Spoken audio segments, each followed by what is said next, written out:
Make sure this microphone is on. And it is. All right, what's up, y'all? It's another very beautiful day. New York City. Actually feeling like the weather that they say it is. It's actually feeling like spring. I'm in Thompson Square Park at this very moment. The vibes is good. The people are outside. Niggas is doing yoga. Kids are swinging on the swings. And it's a beautiful vibe. It's a beautiful thing right now, man. You know, one of the things that I talk about a lot is how important it is to give. I believe giving is, if the universe was a car, I believe giving is the gas that you put, right? And if you don't have gas in your car, then you can't move forward. There's no progress being happened. So you gotta give.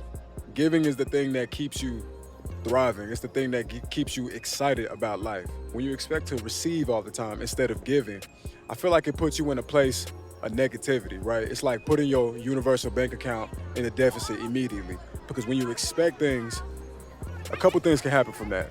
One, your expectations are not met. People have a great chance of disappointing you. And you got a great chance of feeling let down. If you're waiting for people to do things for you, some great people in the world, a lot of people, they're gonna show up for you. That's a fact. But I would say majority of people in the world not gonna show up for you in the way that you expect them to. Because maybe you show up for people in a very particular way, and that's your love language, right? That's what makes you special. Because you show up for them in a way where you don't even gotta be asked to do nice things for them, because you pay attention to what they like. You pay attention to how they feel, and you just show up for that person because that's what it means for you to love, right? I think that's the safest place to be in as a human being, to your friends, to your family, to whatever community that you playing a part in. Giving will always be better than receiving, because when you expect to receive, you can expect to be let down. You can expect to have your feelings hurt, and you can expect to become cold and become bitter because people are not matching what you give them. But the world is not really about matching. The whole concept of 50-50 is an illusion. The whole concept of people doing to you what you do to them is almost impossible. That's why when you find a friend, which really becomes your family, and y'all are aligned and it's easy to be cool with them, it's almost like breathing, right? It's something that you don't have to think about because it just naturally happens. Those people come few and far between. More so, the type of friends or the type of family that you have is people that you have to continuously coach them, continuously give them directions on how to love you, or you got to continue to share with them how it is that you like to be loved. And because that's the majority of people in this life, it's better for you and safer for you in an emotional place to protect yourself emotionally, to protect yourself spiritually. It's a lot better for you to gear your mentality towards giving to people. Because once you give to people, you're always in a place of refuge. You're always in a place of safety. Because if it makes you happy to see people happy, you'll have unlimited happiness.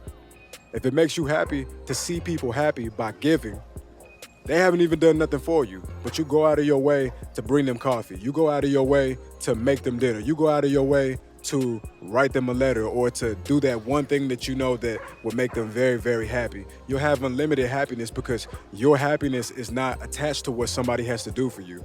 Anytime your happiness is attached to what somebody has to do for you, it's not to say that people in your life that you love won't do it, but it's very, very risky, because what happens when they don't? Or maybe there's somebody that you love and they continuously show up for you and it makes you happy, right? Up until the point that they start going through their own shit, because we all got different things that we got to go through in life. Like, you might have your circle and your friends and your family, but when y'all got to go to work and when y'all got to go home at night, you by yourself, you left to your own thoughts, and you don't know what that person is dealing with. So sometimes somebody might be able to show up for you in a season and you loving that, but what happens when the next chapter of that episode of their life, or that season of their life, they can't show up for you? You're gonna start loving them less. So it's risky, bro. It's risky. And I think the safe way to live life is to not worry about what people are gonna give to you. If you're giving and you have a spirit of giving, and you have a spirit of wanting to see people happy, and that's the biggest priority to you, people will give to you. You will receive. That's just a fact. And I say all of that because one thing that I want to talk about with y'all is putting yourself first. Not to contradict what I just said, because I do believe that giving is the most important thing in the universe. This is the most important skill that you can have. But instead of waiting for people to give things to us, we need to get into a routine of giving to ourselves. And what do I mean when I say giving to ourselves? That means putting yourself first. So I'm gonna say this, and I might catch a lot of heat for this, but I'm gonna say it anyway because I believe it's true. If you got kids, You got people that you got to look after. Maybe it's not even kids. Maybe you got to look after your grandmother. Maybe you got to look after your elderly father, your elderly mother, or you got nieces and nephews that you got to walk to school and cook them dinner every single day. Priorities, right? Because regardless of the deck of cards that you got dealt with at birth, you can't change that. You couldn't choose who your mother would be. You couldn't choose who your father was going to be. You couldn't choose who your family is. That's just some shit that you got to deal with, and it's up to you to play that deck of cards to the best of your ability, right? But as a person who has a lot to deal with, as a person who was given a lot of responsibility at birth that you didn't ask for, you find yourself continuously doing a great job at giving to people. So you do great at showing up for your responsibilities. You're doing a great job at making sure that everything is exactly where it needs to be. All of your ducks are in a row. You make sure the kids is fed, the bills is paid, the rent is paid, the car got gas in it. You got the birthday plan set up for your nieces and your nephews. You returned the Redbox movie like it was supposed to be returned. You did everything you were supposed to do. But after a while, you might find yourself 6 months, a year, 2 years, 3 years going on, being great at doing your duties, but doing a very poor job at prioritizing yourself. Because as Americans, we make ourselves believe that what we do is who we are. And that's another dangerous game to play, man, because you can show up consistently being great at your job, but being very bad at the job of taking care of self. So if you expect it to be a great mother, a great father, a great brother, a great sister, a great uncle, a great cousin, a great boss, a great employee every single day, because that's the only way that you make money is by doing for others. You exchange in value, right? To get money, you got to trade your time. And there's only so much of your time that you have. You have very limited amount of time before you get tired and you need to rest so you can restart and do it all over again. But it's hard for you to maximize and have great usage of your time when you don't feel great, when you're not in the best mood, when you feel fatigued, when you're not excited about anything. It's hard for people to even want to be next to you because really you might be a great person, but somebody's first impression of you might be you not being a person who likes to smile, not being somebody who's friendly, not being somebody who likes to have conversation, not being somebody who likes to look people in the eye, just not being a joy to be around. And it's not because you're not a great person, it's because you're tired. And you're tired because you lifting all this weight. You're taking care of all of these responsibilities. You're multitasking. You got all these tabs open up in your web browser, right? You're doing all of these things. You're doing a great job at that. Nothing is late. Nothing is behind. Everything is where it's supposed to be. Everything. As far as that go, you're doing exactly what you're supposed to be doing. But you're not taking care of yourself. So then you got to ask yourself, how long do you think you can sustain living like this? How long is it that you think you can go doing for others and not doing for yourself? Eventually you're gonna burn out. Eventually you're gonna lose your shit. You're gonna cuss somebody out. Eventually you're gonna do something that's out of your character because you had enough. You had enough. And you had enough because you're tired, bro. As strong as you are, as powerful as you are, as talented as you are, I know you the one, right? You the one who get everything done. You can't rely on nobody else to get shit done. It's always you. You always the person who saved the day. You the hero to everybody's story. But who gonna save you? The answer is probably nobody. Nobody's probably going to come and save you because nobody thinks like you. You the one who think about others. You the one who consider people's feelings before you consider yours. You the one in your family that if you didn't care about Christmas or the holidays, then nobody else would care about it. You're the glue. You're the nucleus. You're the most important part to your family structure. You're the most important part to your friends. If it wasn't for you, none of your friends would get together. All of y'all would be depressed on different parts of the city, paying their bills, not talking to each other. You the one who make everything happen. So you're very important. We need you. The universe needs you. Everybody needs you because when you come around, everything comes together. And even if they don't realize that, you realize that. But it can't stay like that until you take care of yourself. So what I'm saying is that at some point in your life, maybe not today, maybe not tomorrow, maybe not next week, but don't let too much time go on before you really let this message sink in. Because all the people that need you, they won't have you until you decide that I need myself more. All of the people that need you to prioritize yourself first. So what does that mean? You got $100? You got to feed some people? You got to take care of some people? You got to lend somebody some money? Lend yourself the money first. Before you give money to that person, even the kids, before you feed the kids, feed yourself. Because you feeding the kids and they stomach good, but now you tired and now you hungry. And now you can't show up and you can't enjoy life. What's the point of being great at your job when you're not enjoying the process of doing it? Let me share a story with y'all about how I learned this lesson the hard way. When I was growing up, I knew I didn't want to go to college. I knew that there was a certain life that I didn't want, right? Because I'm looking at the life around me. I'm looking at other adults. I'm looking at my teachers and all of these people around me. I don't really see nobody going for their dreams, right? No disrespect. And I say this respectfully. This is not personal. I'm just saying this objectively as a person who was just young, watching life and observing what I want and what I don't want. Observing what I'm attracted to and what I'm not attracted to.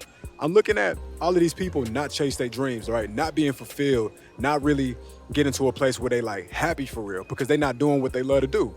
So I was looking at life like, you know what? While I'm young and I got this power and I got this breath in my body, I'm gonna do the best that I can do to create the type of reality that I want. So when it's my time to be an adult, that I could say that I did it differently. I could say that I'm paying my rent and I'm paying my bills doing something that I love, right? Living a creative lifestyle, something I didn't see nobody else doing. I was gonna be the person to do that. So I had to start early. And by starting early, I looked around and I looked at my friends. All of my friends did music. All of my friends were artists in some type of way. So I thought, you know what? I'm watching YouTube. I'm looking at Joey Badass. I'm looking at Drake. I'm looking at Kendrick Lamar. I'm looking at J. Cole. All of these dudes that we admire and we respect and that we're fans of. And the number one thing that I saw that they had was a team. So it got into my head early just watching YouTube at the blog era of music that if you want to get far in life, you got to have a team. And so I'm looking at all of my friends. They all musicians. They all artists. This is my team right here. So I had a group of people around me that I believed in. And at that time, I didn't really look at myself as the talent, right? I looked at myself more as the person that could help the talent because my friends were already into the process of chasing their dreams. I was just now coming into a fresh mindset of like, you know what? I don't want to go to college. I don't want to work a 9 to 5. I don't want to be at a corporate job. I figured the smartest thing for me to do at that time was to already assist the people who had their dreams in motion already.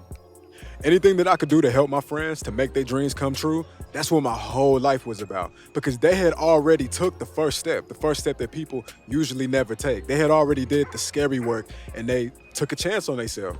So they recorded music, they performing at venues in front of the city, things that I never thought that I could do because I never could imagine myself being on a stage full of people, risking it all, trying to let people know that I'm passionate about something because I had too much of a fear of being judged. So I figured it was way easier to support the people who needed support. So that's what I did. So I'm doing absolutely everything that I can do. Working a minimum wage job, getting paid $7.25. And I'm losing entire paychecks because I can do that at the time I'm living at my mom's house. I'm spending an entire paycheck on whatever we need at the time. Spending money on a computer, spending money on a new camera, spending money on a new lens, whatever we needed. I'm texting them and I'm giving them ideas that I really could be using for myself, but I'm not seeing myself as the talent, right? I'm not prioritizing myself. I'm not putting myself first. So anything great that I think of, instead of keeping it for myself and jotting it down in my notes to save for later, I'm giving it to them. And I don't regret any part of that because once again, giving is how you get far in life. Everything worked out for me. I'm in my favorite city. I'm working an incredible job. My life is nice. I travel several times a year. I can do for others now, right? I'm very privileged. I'm very honored. I'm very happy. I'm very grateful about my life. I'm not depressed about anything. I'm not stressed about anything. So I don't regret giving anything to any of my friends because that's what they needed at that time. And all I wanted to do was to be a support to them. But it wasn't until I started giving to myself that life started becoming better. Because what happened was, as I was giving to them, I was realizing these niggas not listening to me. I'm the only one spending money for our dreams. I'm the only one who's making these huge investments. I'm the one that's doing research and writing to blogs and I'm writing to magazines and I'm on YouTube for hours trying to figure out what type of technology do we need next. I was the one doing all of that. Eventually I got to a place where I started to become bitter because I was giving and I was giving and I was giving and I wasn't receiving anything in return. And I might have just contradicted myself from earlier, but this is how I felt as a young man. This is what I was going through. These are the emotions that was sitting heavy on my brain, something that I've podcasted about several times now. Giving is very, very important. But at some point, when you're giving and absolutely nothing is coming in return, you gotta have some common sense. You gotta realize, okay, you know what? This is where it stops. This is where I start to keep some of the magic for myself. And once I started to keep some of that magic for myself, my life started to change. Once I started investing in myself, my life started to progress, right? Once I started investing in myself, everything got better. Once I started prioritizing myself, I started to have peace of mind because I was no longer being irritated by what people weren't doing. I was no longer being irritated by constantly giving and constantly being a resource to people who continued to take, but they never took the chance to give. People who never took the time to return the favors that I was giving to them. Once I started to keep that energy to myself and I started to keep that, essentially that magic to myself, everything got better. And I started to have more peace of mind, and I started to become less stressed, and I wasn't irritated anymore, and I wasn't frustrated with others. And once I started to give back to myself, it put me in even a more powerful position to give to others. Because now I'm not worried about who's robbing me. Now I'm not worried about who's not returning the love, who's not returning the favor. When you give to yourself and your spirit is filled, you find yourself being so happy that you got more than enough love to give, right? Because when you pour into yourself, you get to a place in your life where now the cup is overflowing.